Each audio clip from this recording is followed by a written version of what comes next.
শিক্ষার্থী বন্ধুরা কেমন আছো? আশা করি ভালো আছো। বরাবরের মতো আমরা আবার চলে এসেছি উইনার লার্নিং পয়েন্টের ডিজিটাল ক্লাসরুমে। আজকে আমরা সপ্তম শ্রেণীর পঞ্চম অধ্যায় সম্পর্কে কিছু শিখব। বীজগণিতীয় সূত্রাবলী ও তার প্রয়োগ। সূত্রাবলী এবং তার প্রয়োগ বিষয়টা আমরা বিশ্লেষণ করব এখন। তো তার আগে আমরা দুইটা সূত্র শিখব। বর্গের সূত্র। কিসের সূত্র? বর্গের।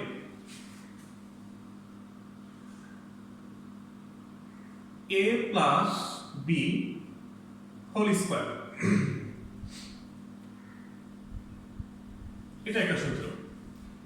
এই যে হোল স্কয়ার আমরা কি শিখেছিলাম? a স্কয়ার সমান a into a, b square সমান b ইনটু b। ঠিক তেমনি ভাবে a plus b whole square সমান a plus b into a plus b। তোমাদের কি মনে আছে আমরা চতুর্থ অধ্যায়ে গুণ পড়েছিলাম, বীজগণিত রাশির গুণ। দেখো বহুপদী রাশিকে বহুপদী রাশি দিয়ে আমরা গুণ করছি। a এবং a এই দুইটা গুণ করলে কি হবে? a square. এবার a এর সাথে b এর গুণ প্লাস ab। a এর কাজ শেষ, এবার b দিয়ে শুরু।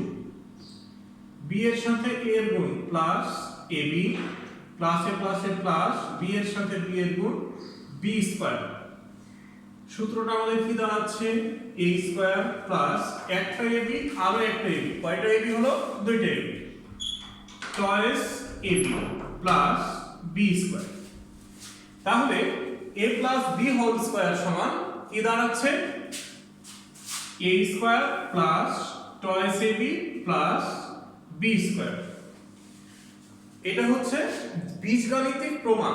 a প্লাস b হোল স্কয়ারের সূত্রের বীজগাণিতিক প্রমাণ এটা, যে আমি a প্লাস b হোল স্কয়ারকে দুইটা a প্লাস b এর গুণফল রূপে প্রকাশ করে আমরা চতুর্থ অধ্যায়ের নিয়মে যদি গুণ করি তাহলে আমরা এই রাশিটা পাওয়া যাচ্ছে। আচ্ছা, ঠিক তেমনি ভাবে তোমরা বাসায় গিয়ে চেষ্টা করবা, বাসায় বসে a minus b whole square সমান কত বের হয়। তাহলে কি করব? a minus b into a minus b যথারীতি আমরা গুণ করব। গুণ করলে আমরা ফলাফলটা কি পাবো? a square minus toys ab plus b square. এই দুইটা সূত্রের মাঝে মিল দেখো, এখানে প্লাস এখানে মাইনাস। আচ্ছা, এই সূত্রটাকে আমরা a plus b whole square সমান a square plus twice ab plus b square এইভাবে না পড়ে আমরা যদি এইভাবে পড়ার চেষ্টা করি, দেখো a এবং b দুইটি ভিন্ন জাতীয় রাশি। a এবং b হচ্ছে ভিন্ন জাতীয় রাশি। a একরকম রাশি, b আরেক রকম রাশি। ভিন্ন জাতীয় দুইটি রাশির সমষ্টির বর্গ। ভিন্ন জাতীয় দুইটি রাশির সমষ্টির বর্গ। আর এটা হচ্ছে ভিন্ন জাতীয় দুইটি রাশির বিয়োগফলের বর্গ বা অন্তরের বর্গ। তুমি যে কোনো ভাবে পড়তে পারো। তাহলে সমষ্টির বর্গ সমান আমরা কি পাচ্ছি? প্রথম রাশি স্কয়ার, প্রথম রাশি কি ছিল? a, প্রথম রাশি স্কয়ার প্লাস 2 ইনটু প্রথম আর দ্বিতীয় রাশির গুণফল প্লাস দ্বিতীয় রাশির বর্গ বা স্কয়ার। তাহলে এই হচ্ছে আমাদের সূত্র। এই সূত্রে দেখো a minus b whole square বিয়োগফলের বর্গ, প্রথম রাশি স্কয়ার মাইনাস 2 ইনটু প্রথম আর দ্বিতীয় রাশির গুণফল প্লাস দ্বিতীয় রাশির উপর স্কয়ার। তাহলে এই দুইটা সূত্র ঠিক একই রকম, পার্থক্য শুধু প্লাসে আর মাইনাসে। কেন? এখানে প্লাস এখানে মাইনাস। এবার চলে আসি আমাদের প্রয়োগ। প্রয়োগ বলতে কি বুঝি? এই সূত্রটা আমরা প্রয়োগ করব। a plus b whole square সমান a square plus twice ab plus b square, যেটা ছিল কিনা দুইটি ভিন্ন জাতীয় রাশির সমষ্টির বর্গ সমান প্রথম রাশির বর্গ প্লাস 2 ইনটু প্রথম ইনটু দ্বিতীয় রাশি প্লাস দ্বিতীয় রাশির বর্গ। আচ্ছা, ধরো কি যে প্রত্যেকটা জায়গাতে a থাকবে আর b থাকবে এমনটা নয়, কিন্তু ভিন্ন জাতীয় দুইটি রাশি থাকতেই পারে। ধরো কি যে x প্লাস y রয়েছে তার উপর হোল স্কয়ার, তাহলে এটাও তো ভিন্ন জাতীয় দুইটি রাশি। তাহলে এই দুইটি রাশির বর্গের সমষ্টি, সমষ্টির বর্গ কি হবে? দেখো তো, প্রথম রাশি square x square plus 2xy plus y square. তাহলে দেখো এই সূত্রটা আমি x y এর উপর প্রয়োগ করলাম, এটাই হচ্ছে প্রয়োগ। এটা a আর b দিয়ে করা ছিল, আমরা x এবং y দিয়ে করলাম। এটাই হচ্ছে প্রয়োগ। আর একটু ভালো করে বুঝতে পারবে সেটা হচ্ছে, ধরো আমরা রাতুল নাম দিয়ে করি, রাতুল প্লাস রনি, এই দুটার সমষ্টির বর্গ কি হবে বলো তো? প্রথম রাশি স্কয়ার, প্রথম রাশি কি আছে? রাতুল। তাহলে আমরা রাতুল এর বর্গ plus 2 into Ratul into Roni plus Roni square.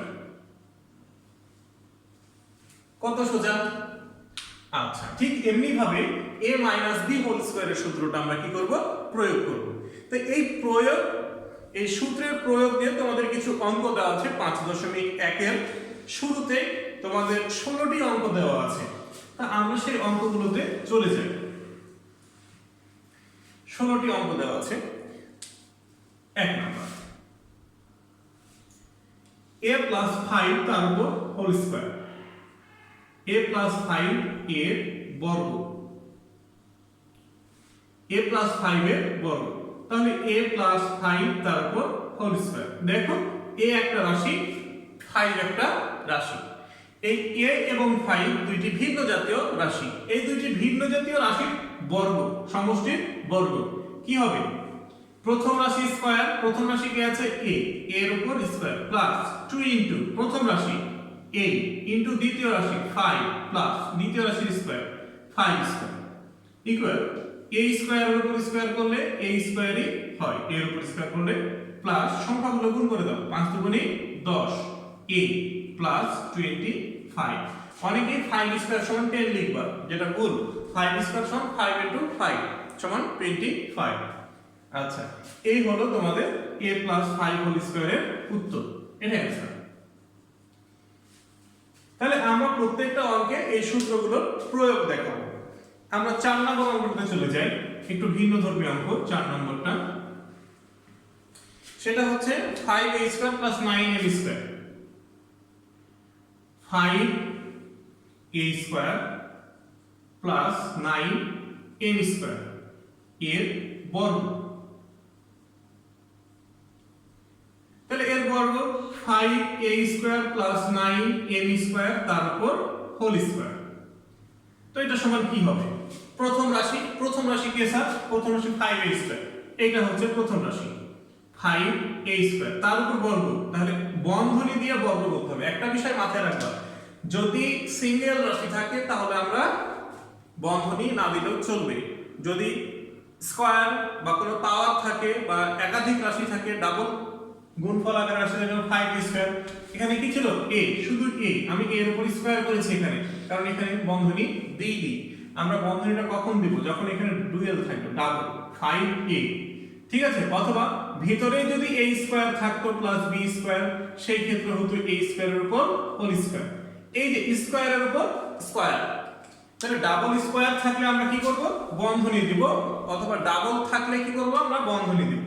তাহলে প্রথম রাশির উপর স্কয়ার প্লাস 2 ইনটু প্রথম রাশি 5a স্কয়ার ইনটু দ্বিতীয় রাশি 9m স্কয়ার প্লাস দ্বিতীয় রাশির উপর স্কয়ার 9m স্কয়ার তার উপর স্কয়ার। এখন আমরা ক্যালকুলেশন করব। দেখো এখানে দুইটা রাশি আছে, 5 এবং a স্কয়ার, দুইটা রাশির গুণফল আছে, তার উপর স্কয়ার আছে। মনে রাখবে যে একাধিক রাশির গুণফলের উপর যে পাওয়ারটা থাকবে, সেই পাওয়ারটা প্রত্যেক রাশির উপর হবে। একাধিক রাশির গুণফলের উপর যদি কোনো পাওয়ার থাকে, সেই পাওয়ারটা প্রত্যেকটা রাশিতেই হবে। যেমনটা ধরো কি যে a এবং b তার উপর স্কয়ার আছে, তাহলে a এর উপর স্কয়ার হবে, b এর উপরও স্কয়ার হবে। তাহলে 5 এর উপর স্কয়ার হলে কত হবে? 25। আর a স্কয়ারের উপর স্কয়ার হলে হবে a টু দি পাওয়ার 4, কারণ পাওয়ারে পাওয়ারে কি হবে? গুণ হবে। মনে মনে ভাব বসা, যোগ করেও তো 4 পাওয়া যাচ্ছে। হ্যাঁ, পাওয়া যাচ্ছে, 2 আর 2 এর ক্ষেত্রে হবে, আদারওয়াইজ হবে না। তাহলে পাওয়ারের উপর পাওয়ার থাকলে কি হবে? গুণ হবে। প্লাস সংখ্যাগুলো গুণ করে ফেলো, 5 দুগুণী 10, 9 10 90। a স্কয়ার m স্কয়ার বসে যাবে, কারণ ভিন্ন চলক। প্লাস 9 এর উপর স্কয়ার করলে কত হবে? 81, জাস্ট এটার মতো। m স্কয়ারের উপর স্কয়ার করলে কত হবে? m to the power 4। এটাই অ্যানসার। এখানে কোনো সদৃশ পদ নাই যে যোগ বিয়োগ হবে। তাহলে বিষয়টা ক্লিয়ার হয়েছে কিনা আবার দেখে নিই, আমরা রিভাইজ করে নিই। 5a স্কয়ার প্লাস 9a স্কয়ারের বর্গ, তাহলে বর্গ মানে কত? Whole square. তাহলে এটা কোন সূত্রে পড়ছে দেখো, প্রথম রাশি দ্বিতীয় রাশি মাঝখানে কি আছে? প্লাস, তাহলে a plus b whole square. সূত্রটা কি ছিল? প্রথম রাশির বর্গ প্লাস 2 ইনটু প্রথম রাশি ইনটু দ্বিতীয় রাশি প্লাস দ্বিতীয় রাশির বর্গ। ক্লিয়ার হয়েছে? আচ্ছা, তারপরে ক্যালকুলেশন করে 25a টু দি পাওয়ার 4 সংখ্যাগুলো গুণ করে 90a স্কয়ার m স্কয়ার আর 81 m টু দি পাওয়ার 4। এই হলো তোমাদের বর্গ। আচ্ছা, আরো একটা টাইপ আছে যে টাইপের অঙ্কগুলো তোমাদের এখানে দেওয়া আছে, সেটা হচ্ছে কি সংখ্যা। 55 5 নম্বর অঙ্কটা দেখবে, 55 এর বর্গ।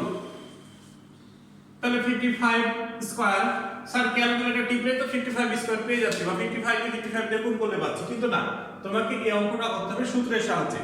সূত্রের সাহায্যে তোমাকে বর্গ নির্ণয় করতে হবে। তো সূত্র তো স্যার দুই পদের, a plus b whole square a minus b whole square, আমরা দুই পদের সূত্র জানি। তাহলে এখানে একটাই পদ, তো কি হয়েছে? এটাকে দুইটা পদ আমরা বানিয়ে নিব। 50 প্লাস 5 তারপর হোল স্কয়ার। 55 50 প্লাস 5 এই তো 55 হয়। কেউ আবার বলতে পারো স্যার 51 প্লাস 4 করব, কোনো সমস্যা নাই। স্যার 60 মাইনাস 5 করব, 60 মাইনাস 5 এর উপর হোল স্কয়ার দেব। এখান থেকে যে ফলাফলটা আসবে এখান থেকে ঠিক সেই ফলাফলটাই আসবে। তুমি যাই করো না কেন, এটা যদি 55 হয়ে থাকে সমষ্টিটা, ফলাফলটা বিয়োগফল, তাহলে তোমার উত্তর ওই একটাই আসবে। তো যাই হোক, আমরা সুবিধার্থে 50 প্লাস 5 করে ফেলেছি। তাহলে 50 এর উপর স্কয়ার, প্রথম রাশির উপর square plus 2 into 50 into 5 plus 5 এর উপর স্কয়ার, 50 এর উপর স্কয়ার, তাহলে 5 5 এ 25 ডাবল 0 প্লাস 5 দুগুণে 10, 10 কে 50 দিয়ে গুণ করলে 500 হয় প্লাস 25। তাহলে যোগ করলে কত হয়? ক্যালকুলেশন করলে 25 হয়ে যাবে, আর 25 আর 5 এ 30, তাহলে 3025 এটাই হচ্ছে অ্যানসার। বিষয়টা বুঝতে পেরেছো? যদি একটা সংখ্যা থাকে তাহলে আমরা একাধিক বা ডাবল সংখ্যাতে রূপান্তর করে নেব, কারণ আমাদের সূত্রটা আছে দ্বিপদী। স্যার এতক্ষণ শুধুমাত্র প্লাস দিয়ে করে গেলেন, মাইনাস দিয়ে কোনো অঙ্ক করলেন না। হ্যাঁ, মাইনাস দিয়ে আমরা অঙ্ক করব 7 নম্বর অঙ্কটা। 7 নম্বর অঙ্ক আছে xy 6y। 7 নম্বর xy 6y এর বর্গ। তাহলে xy 6y তার উপর হোল স্কয়ার, ওই যে প্রথম রাশি স্কয়ার xy, স্যার এখানে ডাবল আছে তাহলে আমরা বন্ধনী দিব, মাইনাস 2 ইনটু প্রথম রাশি xy ইনটু দ্বিতীয় রাশি 6y প্লাস দ্বিতীয় রাশির উপর স্কয়ার 6y এর উপর স্কয়ার। তাহলে কত আসছে? x square y square minus 6 দুগুণে 12। একটু মনোযোগ দাও, এখানে x আছে, ওই যে গুণের নিয়ম, y আছে আর y আছে, তাহলে একই চলক গুণ হয়ে আছে, পাওয়ার গুলো যোগ হবে, y স্কয়ার, y এবং y গুণ করলে কত হবে? y square plus 36 y square. এখন দেখো এটুকুর মধ্যে কোনো সদৃশ পদ আছে কিনা? সদৃশ পদ মনে আছে কাকে বলে? বলছে চলক ও পাওয়ার যদি একই হয়, সাংখ্যিক সহগ বাদ দিয়ে যা থাকবে চলক পাওয়ার সবগুলোই একই রকম হতে হবে, তাহলে পদগুলো সদৃশ। এখানে স্যার কোনো সদৃশ পদ নাই, যেহেতু সদৃশ পদ নাই, দিস ইজ দ্য অ্যানসার। আমরা আরেকবার রিপিট করি, xy 6y, এখানে xy একটি রাশি, 6y একটি রাশি, এই দুইটি রাশির অন্তরের বর্গ বা বিয়োগফলের বর্গ। প্রথম রাশি স্কয়ার মাইনাস 2 ইনটু প্রথম রাশি ইনটু দ্বিতীয় রাশি প্লাস দ্বিতীয় রাশির উপরে স্কয়ার। আচ্ছা, তাহলে x y গুণ হয়ে আছে, উপরে স্কয়ার আছে। আমি কি বলেছিলাম যে যদি একাধিক রাশির উপর স্কয়ার থাকে তাহলে প্রত্যেকটা রাশির উপর আমরা স্কয়ারটা করে দেব, তাহলে x স্কয়ার y স্কয়ার। এখানে সাংখ্যিক সহগ আগে গুণ করে ফেলবো, 6 দুগুণে 12, x আছে কোনো x নাই, শুধু x বসে গেল, দুইটা y আছে তার জন্য একটা y স্কয়ার, 6 স্কয়ার তার জন্য 36 y এর উপর স্কয়ার y স্কয়ার। ক্লিয়ার হয়েছে? এবার চলে আসি আমরা তিন পদী রাশি। তিন পদী রাশির বর্গ কিভাবে নির্ণয় করব? তোমাদের এখান থেকে একটা অঙ্ক করে দিই আমি, সেটা হচ্ছে কি 16 নম্বর অঙ্কটা। 16 নম্বর কি আছে 2a² + 2b - c², 2a² - 2b + 2b - c² এর বর্গ। একটু মনোযোগ দাও, 2a² + 2b - c² তার উপর কি হবে হোল স্কয়ার। স্যার আমাদের সূত্র ছিল দুই পদের, এর আগে আমরা সংখ্যা পেলাম এক পদের, আমরা সেটাকে ভাঙিয়ে দুই পদ করে ফেলেছিলাম। এখন তো স্যার তিন পদ, তাহলে এটাকে আমরা দুই পদ কিভাবে করব? সংখ্যাটাকে যেমন ভেঙে দুই পদ করেছিলাম, এই তিন পদের রাশিটাকে আমরা ছোট করে দুই পদ করার চেষ্টা করব। কিভাবে দেখো, এখানে 2a² 2b c² সদৃশ পদ কেউ নাই, যোগ বিয়োগ করতে পারবো না। আমরা প্রথম দুইটা পদকে কি করব ছোট করে নেব, একটা পদে রূপান্তর করব। কিভাবে 2a² + 2b - c², এই বন্ধনীর জন্য আমরা কি করব একটা সেকেন্ড ব্র্যাকেট নিয়ে নিব, তারপর স্কয়ার করব। এখানে খেয়াল করো, এটা পুরোটাই হচ্ছে প্রথম পদ, এটা হচ্ছে দ্বিতীয় পদ বা দ্বিতীয় রাশি যেটা বলেছিলাম আমরা, এটা প্রথম রাশি, এটা দ্বিতীয় রাশি। তাহলে সূত্রে কি ছিল a + b whole square, oh sorry এটা a - b হোল স্কয়ার, প্রথম রাশি আর দ্বিতীয় রাশি। এটাকে আমরা a ধরি, এটাকে আমরা b ধরি। তাহলে প্রথম রাশি স্কয়ার 2a² + 2b এটা প্রথম রাশি, তার উপর স্কয়ার মাইনাস 2 ইনটু প্রথম রাশি 2a² + 2b into c² plus দ্বিতীয় রাশি c² তার উপর স্কয়ার। একটু মনোযোগ দাও, এখানে একটা সূত্র পড়ে গেছে, প্রথম রাশি দ্বিতীয় রাশি তার উপর হোল স্কয়ার। এটুকু আমরা পরে চিন্তা করছি, এটুকু আমরা পরে চিন্তা করব, আগে এটুকু ঝামেলাটা শেষ করে ফেলি। 2a² + 2b তার উপর হোল স্কয়ার। তাহলে প্রথম রাশি, এখানকার প্রথম রাশি কে 2a² তার উপর whole square plus 2 into 2a² into 2b plus 2b এর উপর হোল স্কয়ার। এটুকু কার জন্য পেলাম 2a² + 2b তার উপর হোল স্কয়ারের জন্য। তাহলে এটুকু হয়ে গেল, এখন বাকি আছে এই অপশনটুকু, এটুকু আমরা বাকি রেখেছিলাম। এখানে দেখো বাইরে বন্ধনীর বাইরে যারা আছে তাদেরকে আমরা গুণ করব। বাইরে কে আছে 2 আছে আর c² আছে, -2c², বন্ধনীর ভিতর যা আছে বসিয়ে দেব, 2a² + 2b, বাকি থাকলো c² এর উপর হোল স্কয়ার c⁴। আচ্ছা, তাহলে 2a² এর উপর যদি হোল স্কয়ার থাকে তাহলে 2 এর উপর স্কয়ার করলে 4 হবে, a² এর উপর স্কয়ার a⁴ প্লাস সাংখ্যিক সহগের গুণ 2 দুগুণে 4, 4 দুগুণে 8, a² b প্লাস 2 এর উপর স্কয়ার হলো 4, b এর উপর স্কয়ার হলো b²। এখানে এখন এই সংখ্যা মানে এই রাশিটা দিয়ে বন্ধনী রাশিটাকে কি করব গুণ করে ফেলব। 2c² * 2a² -2c² + 2a² minus 2 দুগুণে 4, a² c² মাইনাসে প্লাসে মাইনাস 2 দুগুণে 4, b c² প্লাস c⁴। এখন সাজিয়ে নিব,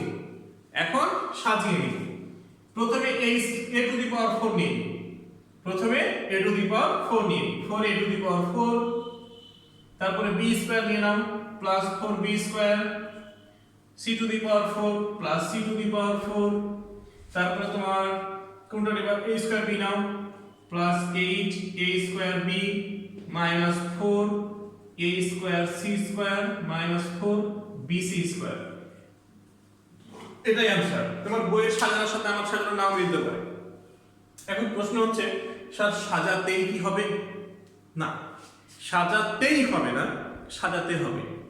যদি সাজাও তাহলে দেখতে সুন্দর লাগবে। এই যে ধরো কি যে আমি একটা শার্ট পরেছি, এই শার্টের এই নকশাটা না থাকলেও কিন্তু শার্ট হতো, কিন্তু দিয়েছি কেন? দেখতে ভালো লাগবে তাই না? আচ্ছা, তাহলে সাজালে যে সাজাতেই হবে এমন কোনো কথা নয়, না সাজালেও হবে, তবে সাজালে দেখতে ভালো লাগবে, শিক্ষকের কাছে বোধগম্য হবে। ঠিক আছে, যদি সময় না থাকে, সাজানোর সময় না থাকে, সাজাবে না এটা বললে অ্যান্সার কমপ্লিট হবে, তবে তোমার প্রক্রিয়া সঠিক থাকা লাগবে। আমরা আরেকবার রিপিট করি, তারপর আমরা অঙ্কটা শেষ করব। এখানে তিনটা রাশি ছিল, তিনটা রাশির বর্গ আমরা শিখেছিলাম, দুইটি রাশির সমষ্টি অথবা অন্তরের বর্গ, এই সূত্রটা। তাহলে আমরা কি করব, এই তিনটি রাশিকে ভেঙে আমরা দুইটি রাশিতে রূপান্তর করব। যেমন 2a² + 2b এটা একটা রাশি এবং c² এটা একটা রাশি। এটাকে আমরা a ধরছি, এটাকে আমরা b ধরছি, তাহলে a - b হোল স্কয়ারের সূত্র। তাহলে প্রথম রাশি স্কয়ার, প্রথম রাশি হচ্ছে 2a² + 2b মাইনাস 2 ইনটু প্রথম রাশি ইনটু দ্বিতীয় রাশি প্লাস দ্বিতীয় রাশির উপর স্কয়ার। এখন এটুকু রেখে দিচ্ছি, এটুকু দিয়ে একটু মনোযোগ দিলে দেখতে পাবো কি এই দুইটা মিলে আরেকটা সূত্র গঠন করেছে। সেই সূত্রটা কি? a + b হোল স্কয়ারের সূত্র, যেখানে 2a² হচ্ছে প্রথম রাশি আর 2b হচ্ছে দ্বিতীয় রাশি। তাহলে প্রথম রাশি স্কয়ার প্লাস 2 ইনটু প্রথম রাশি ইনটু দ্বিতীয় রাশি প্লাস দ্বিতীয় রাশি স্কয়ার। এটার সূত্র ভাঙিয়ে ফেললাম। এবার এই অংশটুকুর দিকে মনোযোগ দিব। বাইরের যে দুটো রাশি আছে 2c², এই 2c²টাকে আমরা কি বললাম? গুণ করে ফেললাম, এক জায়গায় করে ফেললাম। তারপরে বন্ধনীটা আলাদা রেখে দিলাম প্লাস c⁴। এবার এইটুকুকে ক্যালকুলেশন করে ফেললাম আর এই রাশিটা দিয়ে এই বন্ধনীর ভিতরে দুই রাশি কি করব? আমরা গুণ করে ফেলছি। -2c² * 2a², তাহলে 2 দুগুণে 4 a² c² মাইনাসে প্লাসে মাইনাস 2 দুগুণে 4 b * c² bc² plus c⁴। এবার আমরা কি করব? সাজিয়ে নিব। তো এই তো হয়ে গেল অঙ্ক। তাহলে এর মাধ্যমে তোমাদের বর্গের সূত্র মোটামুটি শেখা কমপ্লিট। আমরা আগামী দিন সরল অঙ্কগুলো করার চেষ্টা করব। সেই পর্যন্ত ভালো থাকো, সুস্থ থাকো। আল্লাহ হাফেজ।